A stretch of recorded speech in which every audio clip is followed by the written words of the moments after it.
All right, I want to welcome everybody to this month's edition of the Marketing Automation Report.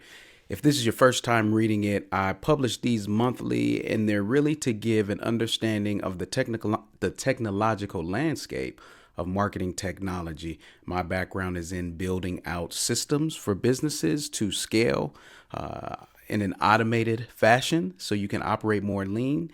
And in order to do that, you have to understand the tools that you have at your disposal so that you can create a custom stack per the business and model that you're building for. So this month, I have 5 tools that I want to talk about, and the theme that you'll see is really competition, and I can't highlight this enough. Listen, we all need competition. As consumers of marketing technology, we need these tools to be releasing updates, features as aggressively as possible, because when that doesn't happen, what we find is that the leading companies often start to think too far, too pie in the sky. They'll get a deaf ear to the tune, to the needs of the audience. And since no one's really challenging them by meeting those immediate needs, they start getting more lofty and rebranding and creating all of these features that are great.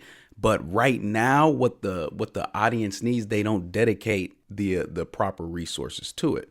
So if someone's breathing down your back saying, "Hey, look, we want emails that do XYZ," and you're saying, "Hey, they don't need that. What they really need is this," right? If you have a competitor coming behind you saying, "Oh, we'll do that," that forces the leader, the industry leader, to say, "Hey, wait a minute, let's pay more attention to that." So competition is our aid in keeping these platforms honest and holding their hand to the flame to ensure that they're listening to us and that they're in tune with what we need.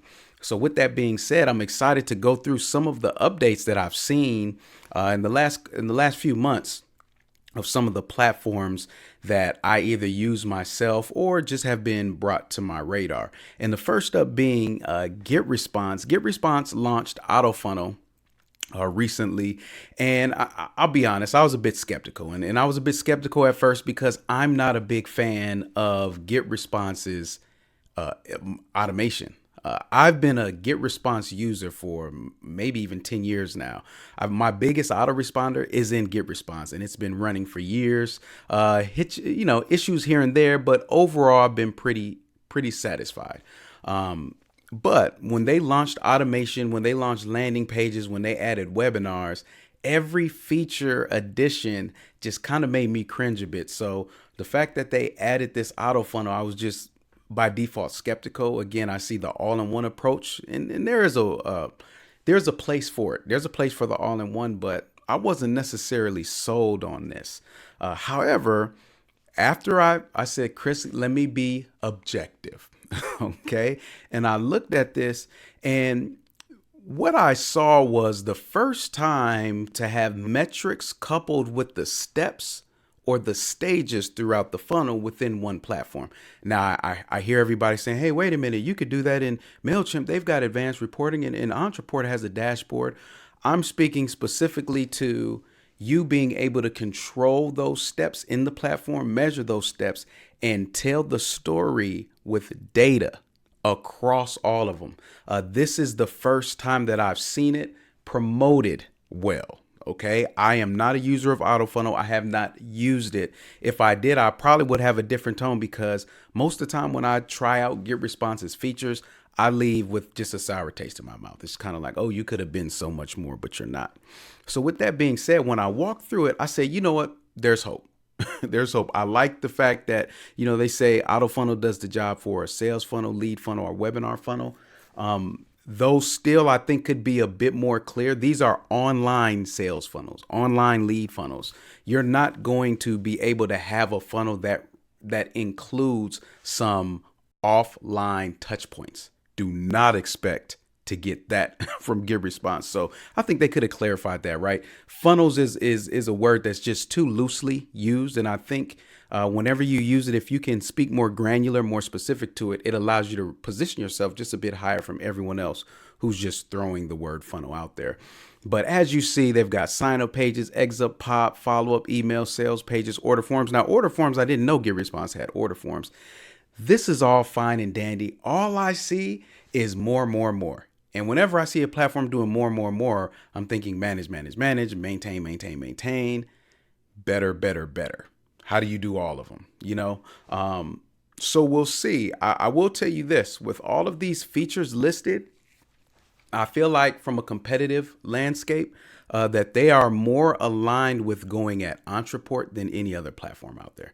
There's not another marketing automation platform that's even contemplating adding payment pages. Not that I know of. Payment pages, landing pages, upsell pages, all of that. I just really doubt this stuff works really well. Like, we'll later on in this video, I'll talk about SamCart. And if I have the ability to use get responses, checkout pages, and upsell functionality versus SamCart or per se Thrive themes, I can almost guarantee the feature set is going to be so limited in get response, it won't even be appealing. And that's what brings me to my main issue, is that to get this auto funnel to really work, everything has to be in get response. The minute you integrate another third-party tool, you break their ability to understand what happened on that tool and tie it into the collective funnel. I believe that you need a agnostic dashboard across all of your tools. So that's my major failure point I see here with Get Response. But listen, if you're Get Response has a lot of people who have started with email marketing and they're upgrading to marketing automation. Get Response is going to be exactly what you need. For people who have ventured out and had more experience with marketing automation, you will not get what you need from Get Response. And lastly, I will say in order to pull off this auto funnel, you really need automation, and I am not sold on their automation. The autoresponders I use in Get Response are simple: day 1, day 2, day 3. I tried to implement automation that when they finished one cycle and they click the link, it just restarts the cycle. And it has been over a year. My support tickets go dead. Somebody says, hey, we're looking into it. As of lately, they just went silent on me. So if you can't pull that off, what is the chances you're going to be able to create this big funnel? I'm not buying it. However, I think that updates like this, again, from a competitive standpoint, are absolutely needed for us as consumers. All right. The next one is SamCart. Now, SamCart is a platform I don't use. And truth be told, I have no reason why I don't use them. I think ThriveCart just beat them to the punch with me, and I haven't had an issue with ThriveCart. So it's like, if it's not broke, don't fix it. For those of you who don't know, my philosophy on marketing automation tools is I marry my tools, and I'm very slow to divorce them. I figure we'll work through our issues, because every time you migrate to a new platform, you introduce the potential for data to be lost, and sometimes that opportunity cost is not great enough to switch. So anyways, I've always heard great things about SamCart. I know Brian and Scott personally, the brothers who have created SamCart. I believe in them as people. They're like solid people. A lot of people online are very sketchy when you meet them in person, but they're solid people. And I met them back when I was at Lead Pages, and I remember them approaching it like, we'll be the lead pages of sales pages. And back then that was a big ask. Like, that was 5 or 6 years ago. We didn't, the sales page landscape was not what it is. And to see that come to fruition now is an interesting story, because they didn't come out the gate with drag and drop. They came out the gate very much like Lead Pages, static, focused on conversion, made a name, built an audience, and then added this feature. I don't know how long people have been requesting this feature, but the fact that they added it lets me know that it's something that they've been paying attention to and on their mind. So I think that this places them. I'm pretty sure my Kajabi users, you guys are going to have to confirm me. And by Kajabi, I mean Ninja Kajabi users. I know that you can add custom code to Kajabi and all of that. And I know they do have some drag and drop. But to my knowledge, as of now and experience, SamCart is the main platform, the only platform that you can fully customize, drag and drop your entire sales page that has built-in upselling and advanced marketing features. If I'm wrong, let me know. I just know that if I wanted to pull this off with ThriveCart, which is what I use, I would have to use WordPress and a page builder to build the page however I'd like it, and then embed the payment form on that page, which does work, by the way. Just as I said that, I heard my Ontraport crowd over here saying, hey, we can do that. We can do it. Stop it. Stop it, Ontraport. I am going to get to you later and why I don't even include you in this entire conversation. All right. But let's move right along to Asana. Now, Asana is interesting because they just added automation. And a funny story is when I started to try out Asana from a longtime Trello user, that was one of the first things I looked for was, hey, can I automate this and can I automate it via Zapier and is it worth it? And I didn't find any solutions for automation except this tool. Somebody had created a plugin, but it just was sketchy. The UI was not polished and it just didn't work easily. So I abandoned it and I started to use Asana and really my project management stack evolves. And it's evolved the most recently with my exiting from my involuntary exit from Active Campaign. I needed a way to really manage myself a lot more effective, a lot more efficiently. So I just revisited my stack for project management, and it really looks like right now Airtable, and Airtable's for like the top level understanding of business goals and alignments and projects that will help meet those goals. And then since you have related records, I could have another tab of resources and then connect those resources to the goals, and then tasks connected to the resources connected to the goal. So anyways, it gives me a lot more effective view from the strategic executive level. Okay. And then the day-to-day is what I use Asana for. So once that project has been identified, I see the people, the resources, and the tasks. Those tasks often float down into projects in Asana to manage the day-to-day. That's my flow. Somebody else could probably do it all in Asana. It doesn't work for me. So anyways, with Asana doing this and adding automation, it piqued my interest. You already know when I got the email, I was like, ooh, automation, that's my trigger. That's my keyword.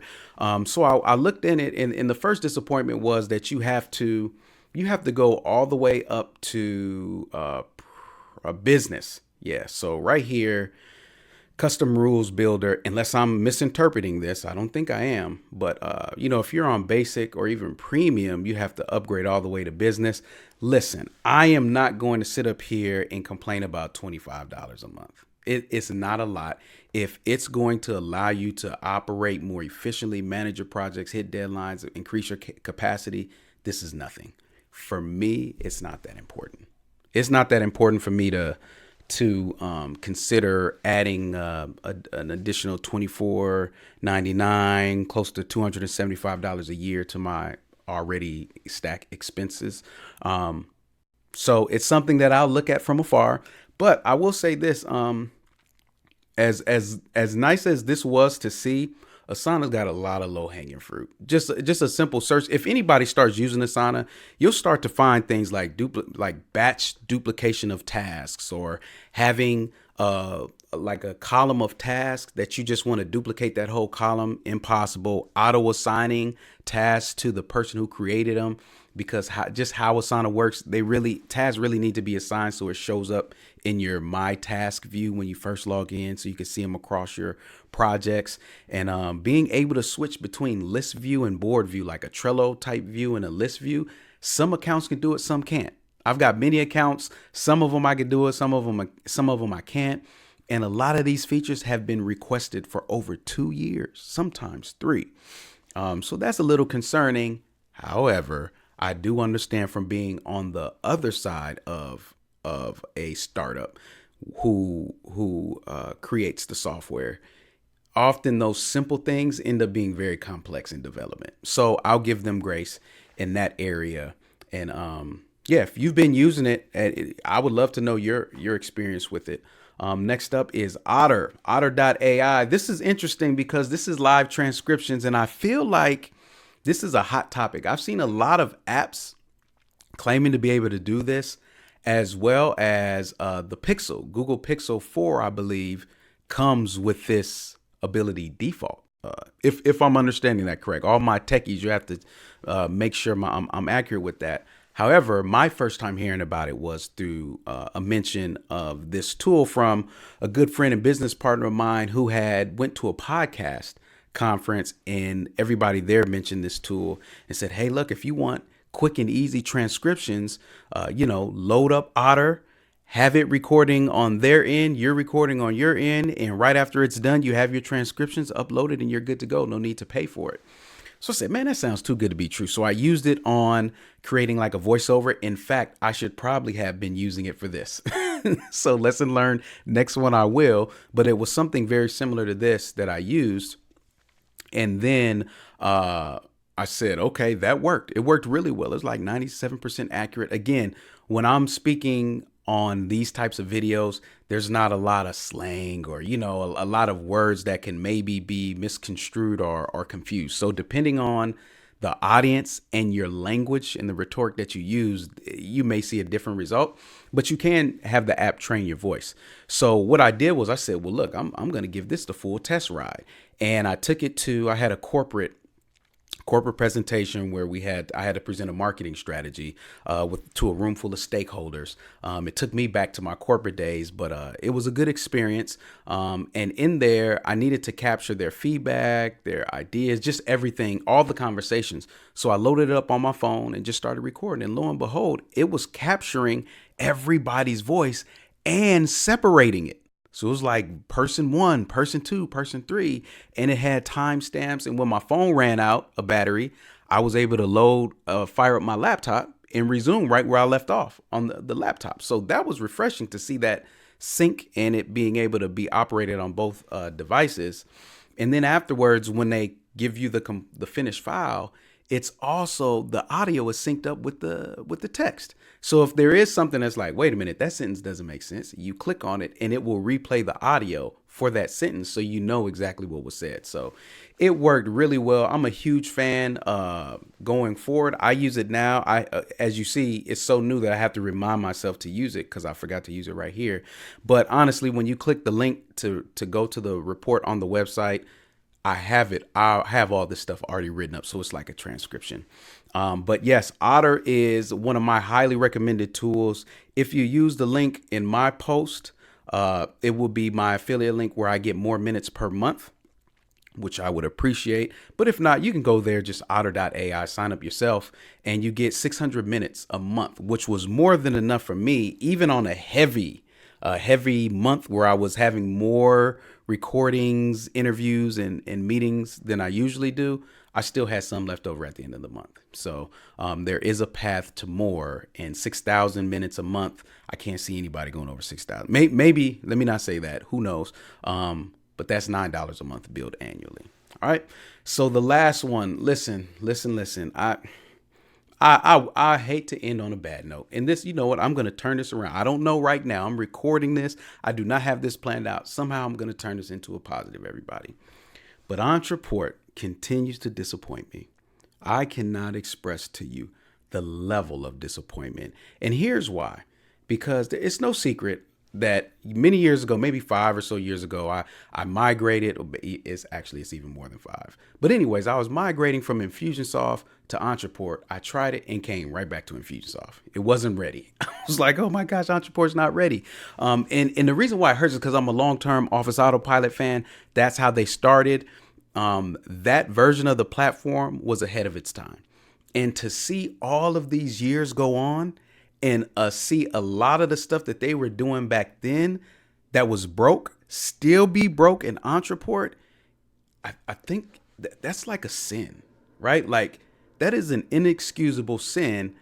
However, it makes sense because when I tested a migration to Ontraport, and when I talked to their team, the few people I was able to talk to, and I just asked, like, what's the vision? What's the plan? What's the goal for Ontraport? And I won't share that. I'll keep that secret to them.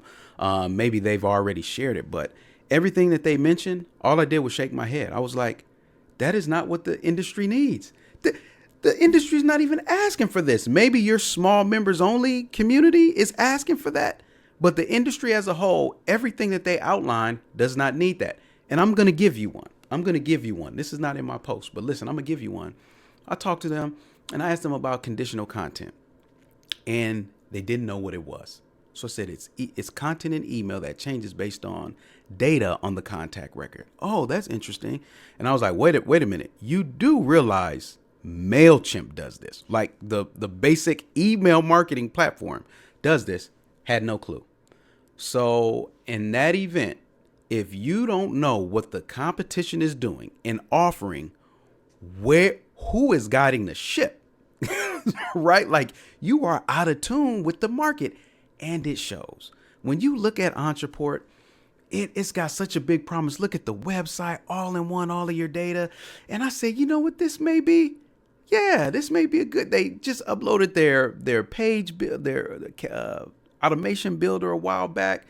I said, maybe it's time to revisit having it all in one. Maybe it is easy. And I have friends that swear by Ontraport. I'm just not one of them. I tried it, everybody. I promise you I did. And it just didn't work. And mainly because I feel like instead of going like down like tit for tat of everything, I think that they just don't get it. I don't think there's any other way to put it.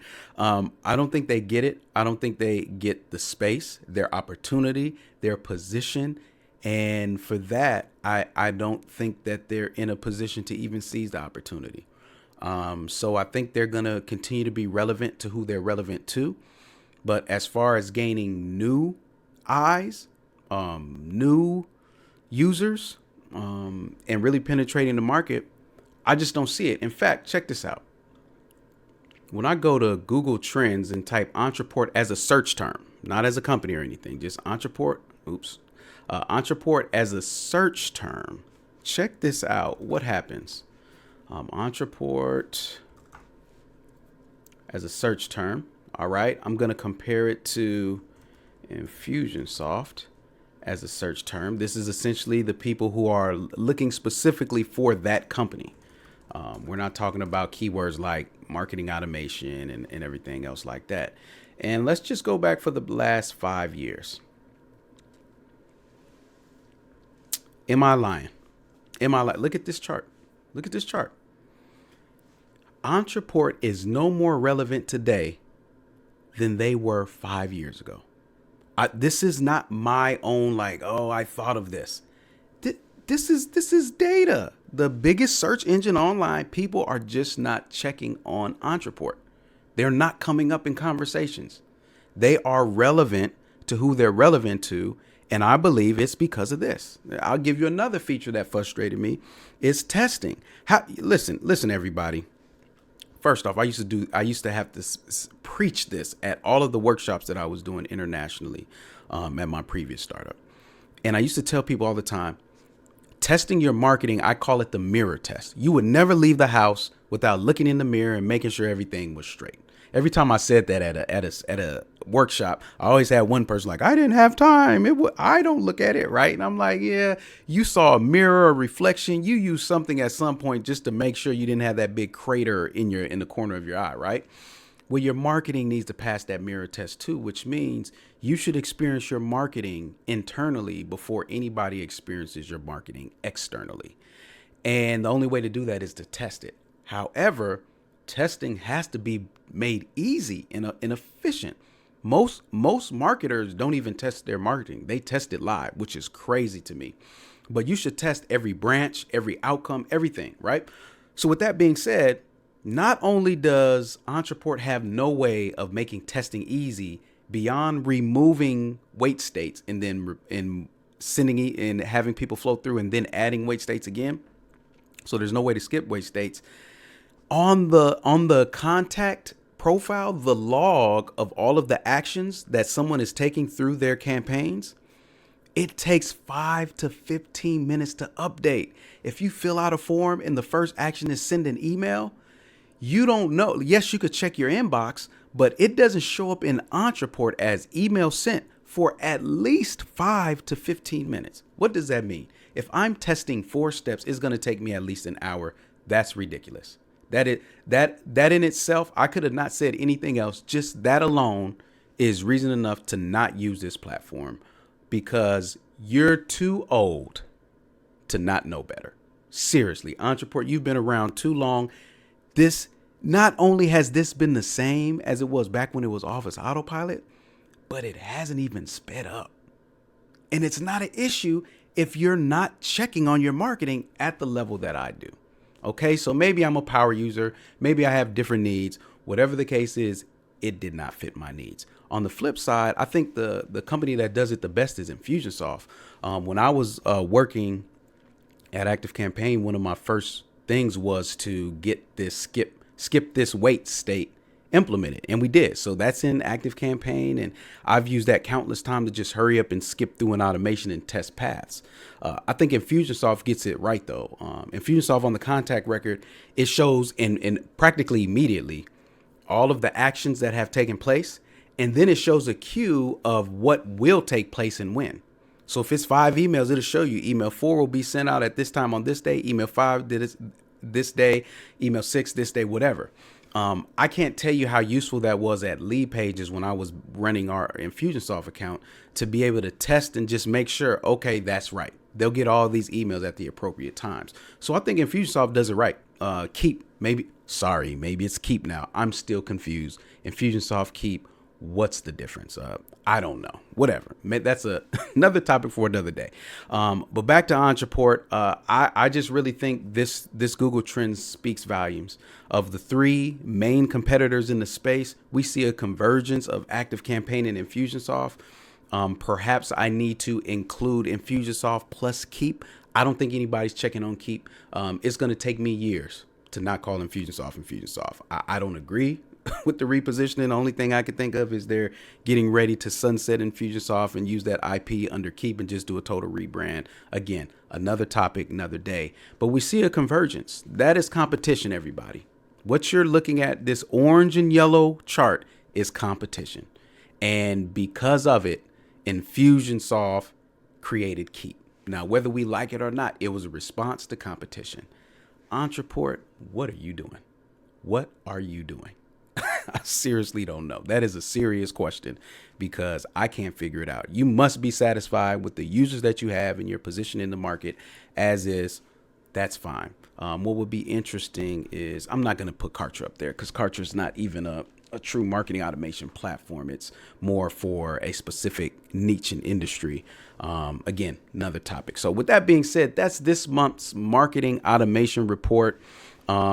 I hope it was useful. I'm adding these videos because it just helps to get a little more narration on my consideration set when I'm looking at these tools. You can subscribe and make sure that you receive the next marketing automation report at automationbridge.com/reports. And you can look at a library of previous reports there as well. So signing off here, I hope this was very useful to you. Would love to hear your feedback on anything that I've mentioned, these tools and beyond. Comment below, either on social media where you see this video or on my site itself. And until next time, signing off, I'll see you online.